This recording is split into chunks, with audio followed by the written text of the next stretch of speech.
नमस्कार, प्लस में आपका स्वागत है। मैं हूं आपके साथ राजकृष्ण नरडाल। अभी तक के मुख्य हेडलाइंस पर।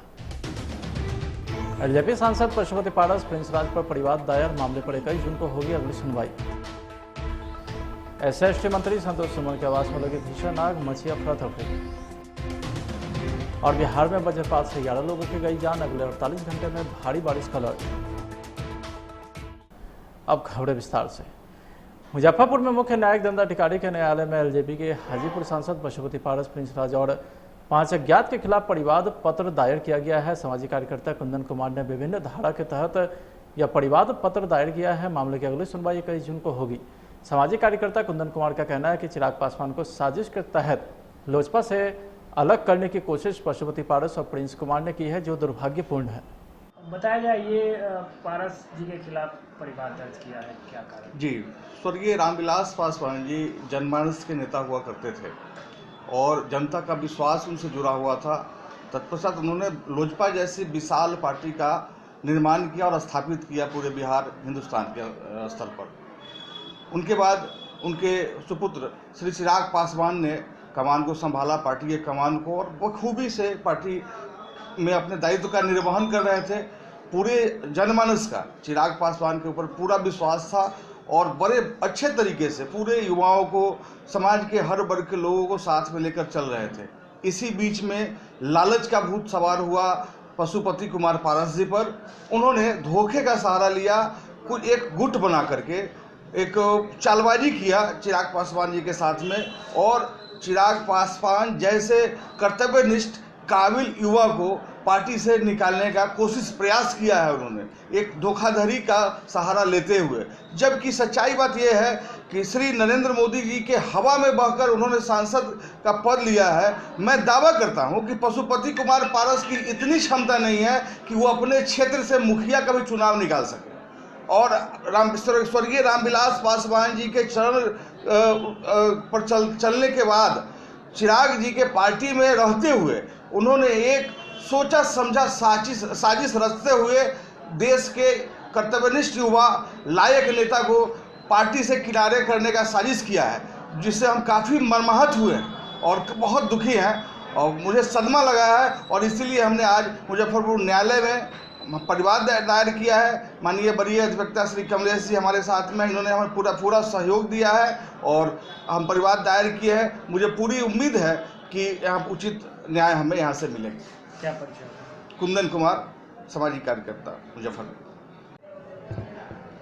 जी, बताया जाए इन्होंने परिवाद दर्ज किया है, क्या कुछ आरोप लगाए?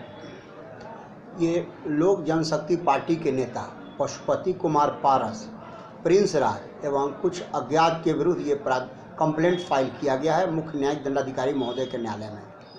ये कुंदन कुमार जी का कहना है कि ये अभियुक्तगण सोची समझी हुई साजिश के तहत धोखाधड़ी और विश्वासघात का सहारा लेते हुए नफ़ा नाजायज लेने के उद्देश्य से लोक जनशक्ति पार्टी के सांसदों को एवं अन्य नेताओं को दिग्भ्रमित करके, वास्तविक तथ्यों को छुपा करके, और चिराग पासवान जी जो लोक जनशक्ति पार्टी के राष्ट्रीय अध्यक्ष हैं उनके खिलाफ भड़का करके उन लोगों को दल से अलग करने का कार्य किया है, जो जिससे पार्टी की छवि खराब हुई है। साथ ही साथ लोक जनशक्ति पार्टी को एक अपूरणीय क्षति उठानी पड़ी है।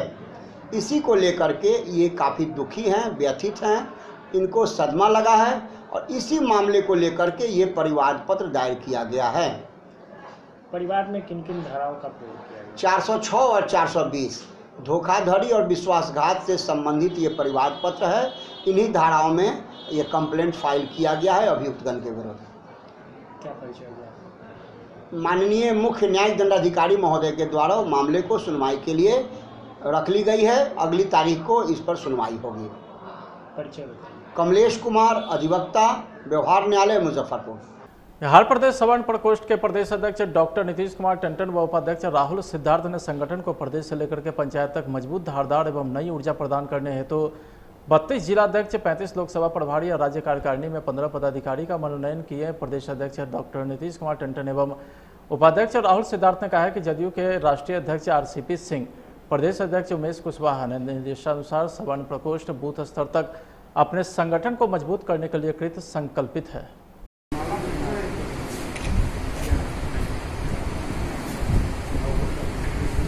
पार्टी की ओर से आज सवर्ण समिति का गठन किया गया है, इस पे आपका क्या कुछ इस पे कहना चाहेंगे?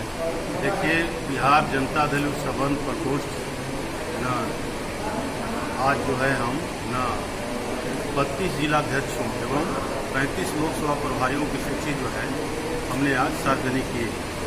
सांगठनिक जिला हम लोग के सवर्ण प्रकोष्ठ में 41 है न और 40 लोकसभा है।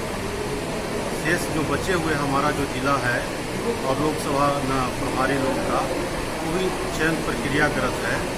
और इसके अलावा राज्य पदाधिकारियों राज्य कार्यकारिणी की सूची भी हमने संक्षिप्त सूची जारी की है और आगे भी उनका विस्तारीकरण हम करेंगे इस तरह, ठीक है ना। आज चूँकि न 32 जिलाध्यक्ष और 35 लोकसभा प्रभारी और 15 राज्य कार्यकारिणी के सदस्यों की सूची हमने आज सार्वजनिक की है। न सभी मनोनीत जिलाध्यक्षों, लोकसभा प्रभारियों और राज्य कार्यकारिणी के पदाधिकारियों को हम बहुत बहुत बधाई और शुभकामना देते हैं। न इन लोगों के आने से, इन लोगों के मनोनयन से सवर्ण प्रकोष्ठ जो है मजबूत हो गई और हमारे नेता आदरणीय मुख्यमंत्री नीतीश कुमार जी और राष्ट्रीय अध्यक्ष आदरणीय R.C.P. बाबू, प्रदेश अध्यक्ष उमेश कुशवाहा के न सपनों का बिहार, विकसित बिहार बने, इसके लिए सवर्ण प्रकोष्ठ जो है जनता दल यूनाइटेड तन मन से जो है न पार्टी के लिए काम करेगी। जदयू पार्टी का सवर्ण प्रकोष्ठ का गठन किया गया है, आप इस पर क्या कुछ कहेंगे? जी, हमने सवर्ण प्रकोष्ठ 5 तारीख को हम लोगों ने इसका गठन किया था माननीय श्री R.C.P. सर के नेतृत्व में। उसके बाद ये कोविड काल की वजह से थोड़ा सा संगठन विस्तार में हमें विलम्ब हुआ, लेकिन आज हम लोगों ने सारी सूचियाँ जारी कर दी है, जिसमें हम लोगों ने लोकसभा प्रभारी बनाए हैं, जिलाध्यक्ष बनाए हैं और राज्य कार्यकारिणी के भी पदाधिकारियों का लिस्ट जारी किया है। टोटल कितने लोगों को इसमें जोड़ा गया है? टोटल जिलाध्यक्ष बनाए गए हैं हमारी तरफ से 35 और हमारी तरफ से लोकसभा प्रभारी बनाए गए हैं 27, राज्य कार्यकारिणी में 15 सदस्य बनाए गए हैं। प्रदेश में मानसून की एंट्री के साथ बारिश का सिलसिला जारी है। राज्य में वज्रपात की वजह से कुल 11 लोगों की मौत हो गई है। मौसम विभाग ने 48 घंटे में बिहार में भारी बारिश का अलर्ट भी जारी किया है। मानसून की बारिश पूरे राज्य में हो रही है। अगले 48 घंटे तक सुबह में भारी बारिश और वज्रपात की आशंका है। मौसम विभाग ने अलर्ट जारी करते हुए उत्तर बिहार के जिले और गंगा से सटे इलाकों में भारी बारिश की आशंका जताई है। मौसम विभाग के मुताबिक कहीं भारी तो कहीं अति भारी बारिश भी हो सकती है। भारी बारिश से नदी के जलस्तर में वृद्धि की आशंका जताई जा रही है। मंगलवार को राज्य के सभी जिलों में बारिश हुई। प्रदेश में वज्रपात से 11 लोगों की मौत हो गई है। पटना के मोकामा में 3, सिवान के गुड़िया कोठी में 2 लोगों की मौत हो गई है। इसके अलावा भोजपुर के चरपोखड़ी में भी एक बच्चे की जान गई है, तो वहीं सासाराम में भी 1 लोगों की मौत हो गई है।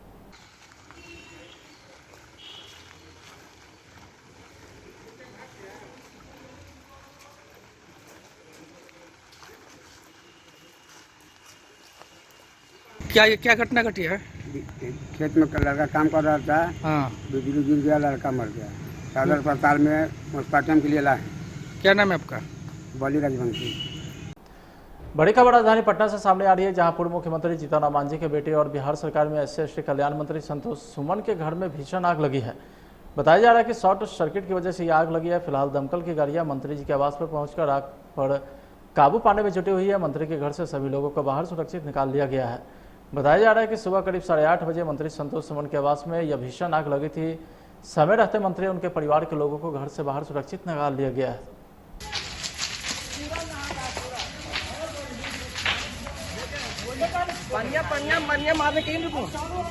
पनिया रहेगा तन रे।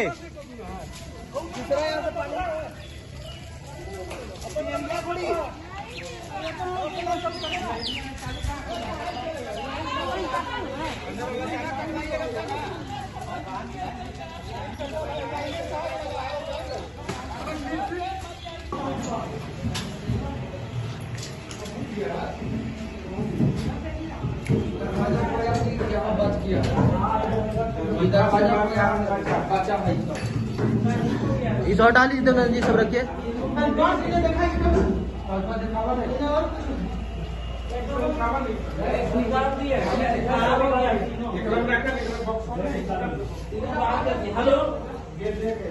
हाँ,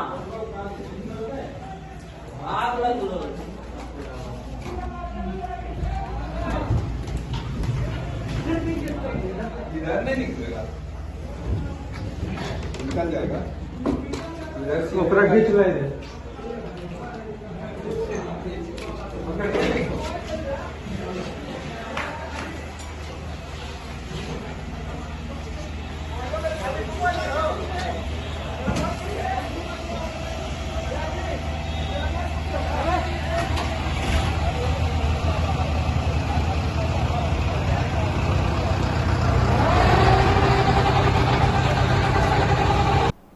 मंत्री रामविलास पासवान के बेटे चिराग पासवान को रातों रात अपदस्थ कर लोजपा के सुप्रीमो बनने पर पशुपति पारस ने दावा किया कि पार्टी के 99% पदाधिकारी उनके साथ हैं।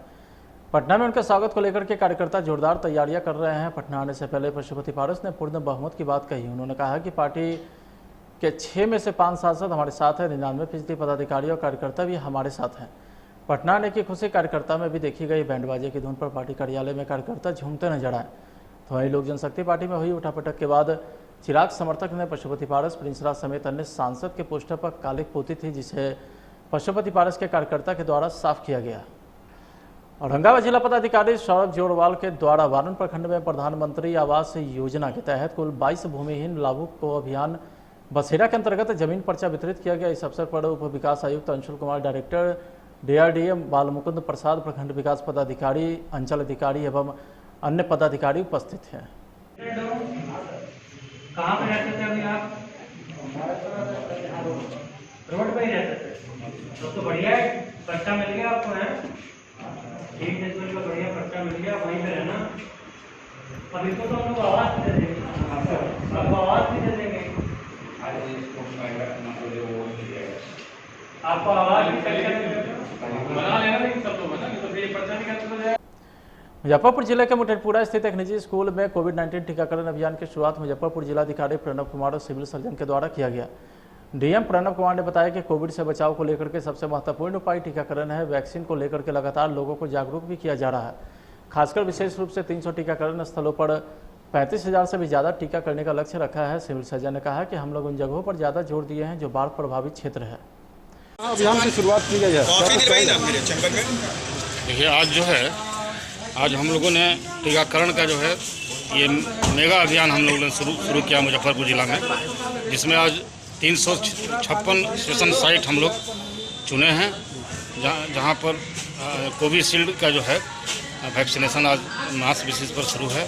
और हम लोगों का लक्ष्य है कि आज 36,000 के आसपास हम लोग डोज जो है आज हम लोग खर्च करेंगे। और हम लोग उन जगहों पर ज़्यादा जोर दिए हैं जहां जो बाढ़ प्रभावित क्षेत्र है, जैसे आपको औराई है, कटरा है, साहबगंज है, जो जहाँ बंदरा है, जहाँ बाढ़ ग्रसित क्षेत्र है, वहाँ मैक्सिमम सेशन साइट हम लोग दिए हैं।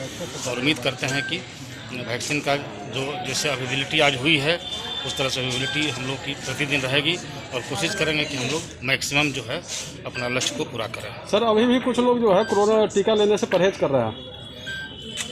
देखिए 45 से ऊपर का जो एज ग्रुप है उसमें कहीं कहीं कुछ शिकायत मिली है, लेकिन हम लोगों ने धर्मगुरु और जो भी कम्युनिटी के लोग हैं, जो प्रमुख लोग हैं, उनसे हम लोग बातचीत किए और जिलाधिकारी महोदय के स्तर से भी कई बार बैठक चला। और हम लोग की कोशिश अभी भी जारी है कि जो है इसमें जो भी निगेटिव जो ये बात चल रही है वो ख़त्म हो और धीरे धीरे हम लोग का जो है टारगेट बढ़ रहा है, अचीव हो रहा है। तो आपका क्या संदेश होगा सर वैसे लोगों के लिए जो लोग पीछे हट रहे हैं सर इस टीकाकरण? हम लोग, मेरा संदेश यही होगा कि जो एक कोविड का वैक्सीनेशन ही एक बहुत बड़ा ये होगा जो हम लोग को इससे बचाव कर सकता है कोविड से। और जब तक वैक्सीनेशन हम लोग का 75% 80% से ऊपर नहीं होता है तब तक हम लोग इस पर दावा नहीं कर सकते हैं कि कोविड से हम लोग बच सकते हैं। इसलिए हम लोगों का ये है कि प्रत्येक कम्युनिटी के लोग, चाहे वो जिस भी धर्म के लोग हैं, वो इस तरह का जो है वो हटा करके वैक्सीनेशन लें ताकि जो है इस कोविड की महामारी से हम लोग लड़ सकें। जी सर, आज ये टीकाकरण का यहाँ उद्घाटन किया गया है, इसके क्या कहेंगे? टीकाकरण का मास ड्राइव चलाया जा रहा है और हम सभी जानते हैं कि कोविड-19 से बचाव के लिए सबसे महत्वपूर्ण और मजबूत हथियार कोई है तो कोविड वैक्सीनेशन है। इस वैक्सीनेशन को लेकर लगातार गतिविधियां चलाई जा रही हैं और आज विशेष रूप से 16 तारीख को हम लोगों ने करीब 300 टीकाकरण स्थलों पर 35,000 से भी ज़्यादा टीका करने का लक्ष्य रखा है। उसी क्रम में आज यहाँ पे इंद्रप्रस्थ बीपी इंद्रप्रस्थ स्कूल में टीकाकरण स्थल का आरंभ किया गया है। और इस स्कूल में टीकाकरण केंद्र के शुभारंभ के अवसर पर ये बताना चाहूँगा कि यहाँ के आसपास के लोगों को इससे काफ़ी फ़ायदा होगा और काफ़ी लोग काफ़ी उत्साहित होकर के यहाँ टीकाकरण का कार्य करा रहे हैं, टीका ले रहे हैं। इस क्षेत्र के सभी लोगों को, यहाँ के जो बच्चे पढ़ते हैं उनके पेरेंट्स को यहाँ टीका लेने की सुविधा है। और जितने भी और भी स्कूल्स हैं उनको भी इसके साथ टैग किया गया है, वहाँ के भी लोग आकर के यहाँ टीका ले सकते हैं। इसी तरह पूरे ज़िले में 300 से अधिक केंद्र हैं और हम लोग प्रत्येक पंचायत में पहुँच करके टीकाकरण का कार्य कर रहे हैं। शहरी क्षेत्र में भी गाड़ी के माध्यम से हम लोगों ने 5 टीका एक्सप्रेस और इसके अतिरिक्त RBS के 25 गाड़ियों के माध्यम से भी गांव-गांव पहुंचकर शहर के विभिन्न वार्डों में टीकाकरण का कार्य करा रहे हैं। और काफ़ी लोगों के बीच इसको लेकर जागरूकता बढ़ी है, लोग टीका लेने के लिए काफ़ी आगे आ रहे हैं। और जैसे ही हमारा जिला, हमारा राज्य, देश टीकाकृत होगा तो कोविड से फाइट करने में हम लोग सबसे आगे रहेंगे। सर, गांव में भी अभी लोग लेने से संकोच कर रहे हैं, वो कह रहे हैं बहुत अफवाह फैली हुई है तो नहीं लेना चाह रहे हैं, तो उसमें क्या करेंगे? देखिए, कोई भी चीज़ें होती हैं, कोई नई चीज़ होती है तो अफवाहें भी आती हैं, लेकिन अफवाहें, कोई भी अफवाहें सही साबित नहीं हुई हैं। वैज्ञानिक शोध और वैज्ञानिक प्रमाण इसके पक्ष में है। सभी लोगों को टीका लेना चाहिए। कुछ अफवाह जहाँ भी आते हैं उन अफवाहों को दूर किया जाता है। और पिछले कुछ दिनों से हम लोग लगातार देख रहे हैं कि टीका लेने में काफ़ी लोगों के बीच जागरूकता, काफ़ी उत्साह की भावना आई है और लोग आगे बढ़कर टीकाकरण ले रहे हैं। और आप देखें, ऐसे कई देश, ऐसे कई राज्य इसके प्रमाण हैं जहाँ पे लगभग 80% से भी ज़्यादा टीका हो गया है और बिल्कुल वो देश ओपन अप हो गए हैं। तो ऐसी स्थिति में सभी लोगों को टीका लेने के लिए आगे आना चाहिए। किसी तरह के अफवाह, किसी तरह के मिथक पे नहीं जाना चाहिए, बल्कि वैज्ञानिक प्रमाणों के साथ, सिद्ध प्रमाणों के साथ टीका को लोगों ने प्रमाणित किया है, तो टीका बिल्कुल सबको लेने की आवश्यकता है। खबर रोहतास जिला से है, जहां बरहड़ी थाना के तेंदुआ में मारपीट मामले में 5 लोगों को गिरफ्तार किया गया। बताया जाता है कि जमीन के झगड़े को लेकर के 2 पक्षों में मारपीट हुई थी। इस मामले में FIR किया गया था और जांच के बाद पुलिस ने 5 लोगों को गिरफ्तार किया है।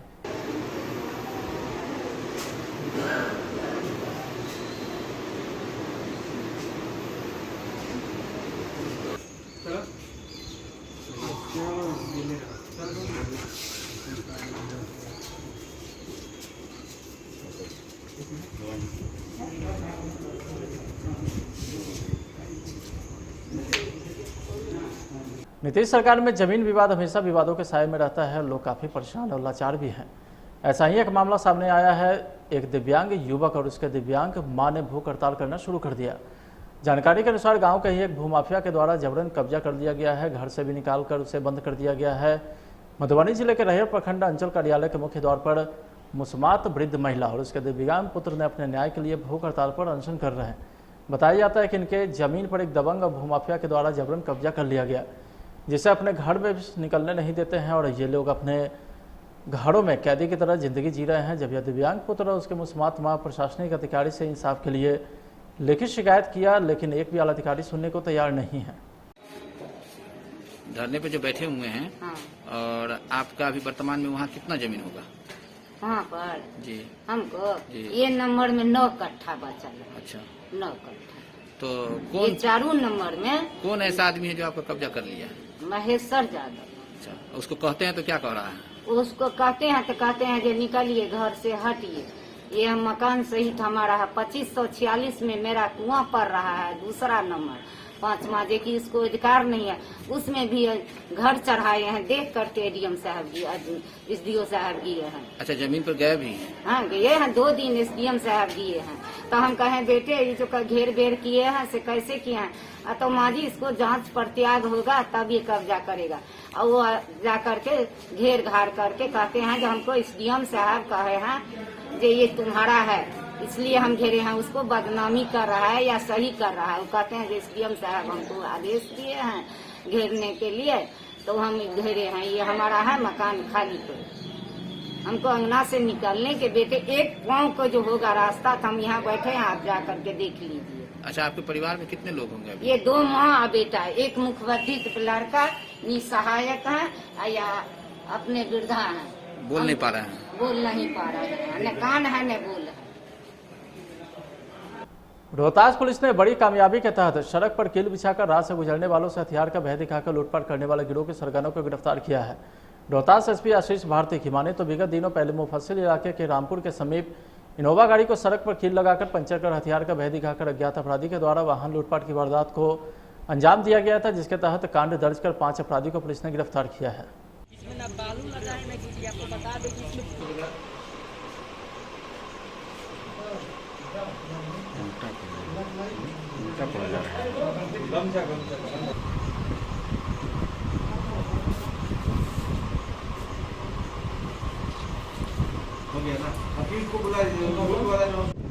सासाराम मुफस्सिल थाना में रामपुर के पास एक इनोवा गाड़ी को सड़क पर कील बिछा करके उसका टायर पंक्चर करके और उसके बाद हथियार का भय दिखा करके वो जो उसमें जो लोग थे उनसे लूटपाट की घटना कारित किया गया था, जिसमें लगातार पुलिस के द्वारा कार्रवाई की जा रही थी और जो लूटी गई 3 मोबाइल थी उसको कोर्ट में ही बरामद किया गया था। और इस घटना में शामिल जो अपराधकर्मी थे उनकी गिरफ्तारी के लिए मैं 5 अपराधियों को गिरफ्तार करके भेजा गया था। एक अभियुक्त उसमें फरार चल रहा था जिसकी गिरफ्तारी की गई है, जिसमें जो अभियुक्त गिरफ्तार किया गया उसका नाम है जयदीप राम, जिसको अकोरी गोला थाना क्षेत्र में जो छुपा हुआ था और अकोरी गोला थाना को जब सूचना प्राप्त हुई तो अकोरी गोला थाना को वहाँ पे भेजा गया और उसको गिरफ्तार किया गया है। यह जो अभियुक्त पकड़ाया है यह नासरीगंज थाना के डीके कांड में फरार चल रहा था। नासरीगंज से लेकर चोरी का मामला दर्ज हुआ था जिसमें ये फरार चल रहा था। तो इस प्रकार से एक लूटपाट वाले गिरोह के अपराधी की गिरफ्तारी हुई है और इससे निसंदेह जो लूटपाट या चोरी की घटनाएं हैं उसमें लगाम। फिलहाल आज की खबरें बताइए, आप देखते रहे प्लस न्यूज। नमस्कार।